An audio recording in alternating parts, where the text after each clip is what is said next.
Hey, what's up, guys? Another day, another dollar. Today's video topic is a little bit different. It's a little more serious. I feel like, you know, I can maybe try and give some real, insight or takes on stuff. So, today's topic, and from my perspective, is how to move on. A lot of people ask me this because it's like, I give that joking advice about, relationships and stuff, but a lot of people want some real-life shit about, moving on from a relationship, And I would say that the hardest thing about moving on from a relationship, I feel like, and trust me, I've been through it, a lot of people have been through it throughout their lives, is that when you lose, your girlfriend or your boyfriend and break up with them, or they break up with you, it's not always about losing a girlfriend or boyfriend, it's about losing your best friend. The person that you spend the most time with, that you talk to the most. It's like you talk to your homies a lot. But when you first found that girl, bro, or that guy, if you're a girl, if you're whatever, you talk to them more, and that's who you talk to every day. That's who you hang out with every day. That's who you do stuff with every day. So then when it's over, it's not so much about losing, a girlfriend and boyfriend, whatever. It's about losing, your best friend, the person, and it gets harder the more time that you've spent with that person, because let's say you spent 6 hours a day with them for fucking 3 years, right? Now, when that's gone, that's a huge chunk of your life. You're awake for what, 16 hours or something? 6, 12, 18. More than 1/3 of that is spent with that person, and now that that person's not there, it's a big hole a literal hole in your life, And we've all had those days, where you're sitting in bed, sick to your stomach, feeling bad, feeling sad, want to cry because, you got all these memories and shit. And maybe you fucked it up and now it's over. When you know that true feeling of this is never gonna be the same kind of thing. It's done, it's over with. All I have to hold on to now are memories and shit. I think everybody's felt that feeling, and it's sickening. It makes you sick to your stomach. Especially if I don't know, something happened and then you probably will get a second wave of that feeling when you see they found someone new. So it'll hit you twice.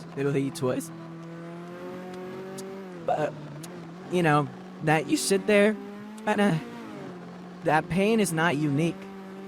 I'll tell you what, people think that problem is a unique problem. Now, that's something every single person has felt or will feel. And maybe some people get lucky, they don't feel it, But I wouldn't even say that, because it's a huge character building moment in life, That true feeling of, it's over. You know what I'm saying? You just have all the memories and shit. And you're sad, and then you try and go back, you fold, but it doesn't feel right, it doesn't feel the same, you're trying to make it work some, but it doesn't feel right, and you're like, damn, this will really, never be the same kind of deal, and that hurts a lot of people, and it's hard for people to, let go. Some people are so close-fisted, how many people can truly let go of shit, and, it's hard, so, I get, and I think, you can't let it, you can't let it destroy your entire life. I think you can let it, because when you're really truly feeling down bad like that, you can't do shit, I heard some advice, you're either really mad or you're just too upset to feel anger, you know what I'm saying? Maybe you feel all these emotions, but, you just feel, the weakest, most vulnerable version of yourself. You know what I'm saying? You just, you don't have energy for shit, you don't want to do shit, you don't want to get out of bed. You know what I'm saying? You don't want to do anything. You just want to sleep. All you want to do is fucking sleep, because when you're sleeping, you get to dream and you don't have to feel sad. You know what I'm saying? That's all you want to do, because you don't have any motivation to do shit. But the healthiest thing you can do is push through that. And that's why so many people get in the gym, because the gym kind of helps with that a lot, because it puts your sadness and stuff into something that will help you improve yourself. And that's how people get really hooked on the gym. I'll tell you what, 90% of people that started the gym did it because they were sad. They were either sad about a relationship, sad about getting bullied because of how they look. They were sad about something. Something made them sad, right? And so they started going to the gym because it made it better, you know? And I would say, like, when you're getting over something, moving on, you'll feel like absolute shit. You'll feel weak, vulnerable, sad all the time, you know? But you can't let that just completely dismantle your life. You know what I'm saying? You gotta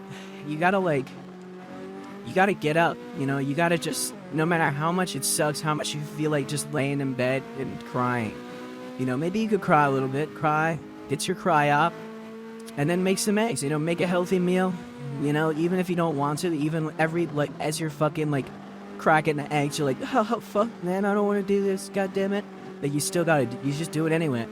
And the more you do that, you know, and you go to the gym, you're, like, sitting in a car, like, fuck, man, like, this is the last fucking thing that I want to do right now, is get in this car and go to the gym. Like, I do not want to go to the fucking gym. Like, I don't want to do shit, man. I just want to sit around and be sad. Like, yeah, I mean, that's how it is, but if you just push through, if you just have some, you know, you're just like, fuck. Like, alright. And then you do it, right? And then you feel a little bit, ever so slightly better after you did it, you know? You're still sad, but you just feel like a little bit better. You know, maybe you make your bed. Maybe you're like, alright, I could have gotten McDonald's, but, you know, I made some chicken and rice, ground beef and rice. Feel a little bit better. Maybe you watch a movie that makes you laugh, you know? I would say if you're sad and you want to watch a movie that's going to make you laugh, make you feel a little bit better. Forgetting Sarah Marshall, great comedy, like, movie, it's really funny. Maybe you, like, watch a movie, it takes your mind off, makes you laugh a little bit. You know what I'm saying? Maybe you go out with your friends, you don't really want to go, you feel kind of sad, you go out with your homies and you have some fun, you laugh, you know? Makes you feel a little bit better, you know? And the more you do that, over time, things will slowly start to get better. You know, you'll be like, yeah, man, you know, and the more you do that, and yeah, you'll still be sad, you'll still have the memories, you'll have times that are worse than others, but, you know, over time, man, you'll get better. You just gotta do it every single day. Every day, you just gotta do the things that you don't want to do, and, you know, just don't let it crush your life, man. Don't let it crush your life. You know? And then maybe one day, maybe you can doing that for like a year, 2 years, you're a lot better now, and sitting somewhere and, you know, really attractive person comes up to you and strikes a conversation, or some weird thing happens, right? And now you're talking to this person, you're kind of interested, you know? Really funny, like, she makes you laugh, right? You make her laugh, or she helps you with something, and now you meet another girl, and things are looking up for you. But that's the journey of life, man. That's the journey of life. It's bad things happen, good things happen, but you kind of gotta appreciate the goods and bads, you know? I mean, remember that really deep South Park quote about, like, you wouldn't be so sad if you weren't, like, equally happy about it at one point, you know? So, that's how things go. They're up and down. People have, like, some advice on how to move on and shit. Anyway, dude, the sad song that we were working on is very close to being done. I did a second build-up. I did all that shit. And I will throw it in the video. So, I hope you guys like it. I hope you guys like this video. I got a haircut. I was thinking about getting like a low taper fade, but I'm kind of scared to commit to it. You know what I mean? Like, it's kind of a big jump. You know, it's kind of a big jump to do that. Get a low taper fade, because I've never done anything like that before. Also, I don't know any barbers that can do like a good fade, because I never done that before, so I don't really know anybody. Maybe I could ask my friends or something, but yeah, maybe like that mullet kind of thing going on. I'm getting a tattoo sleeve in May on my right arm, and people be like, no, don't do it. I'm doing it. I want it. So, yeah, that's pretty much what's going on. Alrighty, I'll show you the song. I hope you guys are having a phenomenal day. Go force me on Young LA and Iron Crew. Yeah, man, I hope you guys are having an awesome day. I'll be learning something. Alright, here's the song.